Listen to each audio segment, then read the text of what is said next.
Thank you and a very good afternoon to all of you all.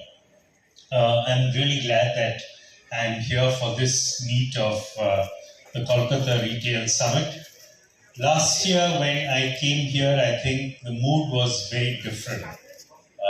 A lot of you all had just recovered from what happened during the COVID time, not very sure as to whether business would actually improve or not. And between capital and people, there was a lot of concern.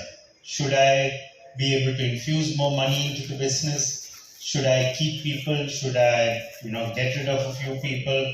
So there was a lot of uncertainty last year. What I'm really glad is that in the last 12 months, we have seen a business environment which has been very different to what we saw before that. And certainly, I think, gave us the confidence that we are in the right business, which is retail. What we've also seen over the last 12 months has been an increase in consumption. And when I talk about an increase in consumption, what I'm actually saying is that people bought more in 2022 than they bought in 2021. Well, that's not a big thing. More than what they bought in 2020, that's also not a very big thing because 2020 was the beginning of COVID. But what is surprising to all of us is that they bought more than 2019. And when we do the comparison with 2019, which was a pre-COVID year, what we are seeing is that many of us, on a like-for-like sales basis, are certainly doing much better than 2019. So that gives us confidence. The second thing that we have seen is that there were several ways in which we were trying to run our businesses in the last 2 years. When the shops closed, we said, what do we do? So we said, instead of waiting with open doors for customers to come in, and since we can't open our doors, is there a way in which we can actually go to the customer? So a lot of retailers actually created very, very interesting and innovative ways using digital technologies to be able to go to the customers. So the first was in terms of showcasing product to customer. And I know examples where in, let's say, beauty sections of department stores, some of the beauty advisors actually were demonstrating new products and communicating with their customers and giving them classes on how to do makeup using WhatsApp video calls. I mean, that's the level of interaction which happened between a stationary customer and the store. The second was in terms of payment. And otherwise, a lot of people used to come and pay in cash in the store.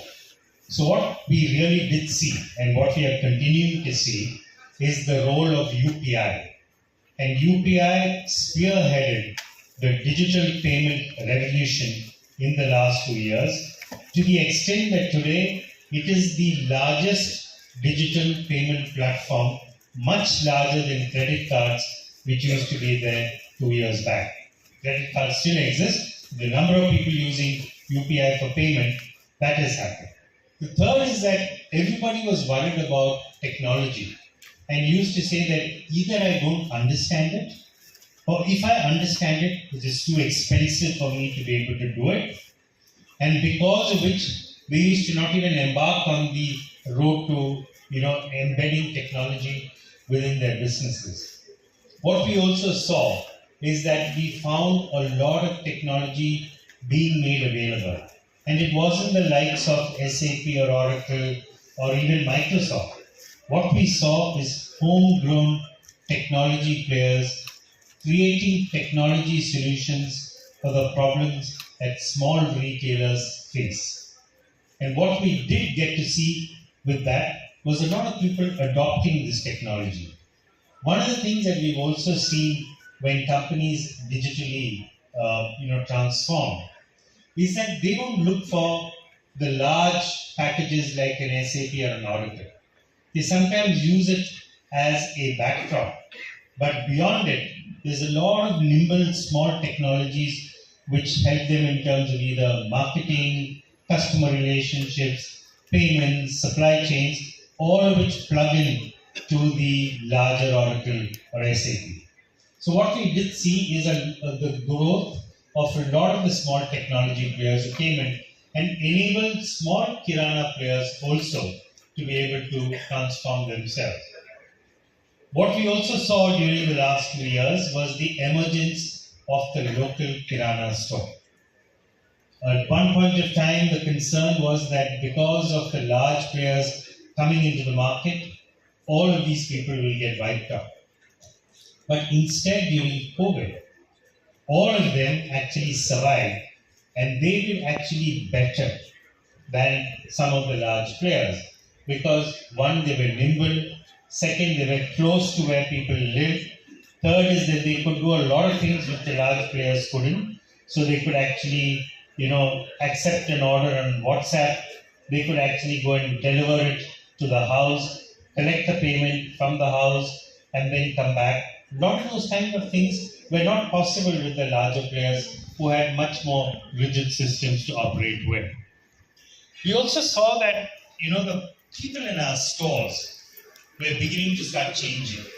So when, earlier a person would be diffident about using technology for billing, using technology for interacting with the customer, what we began to see was that a lot of our staff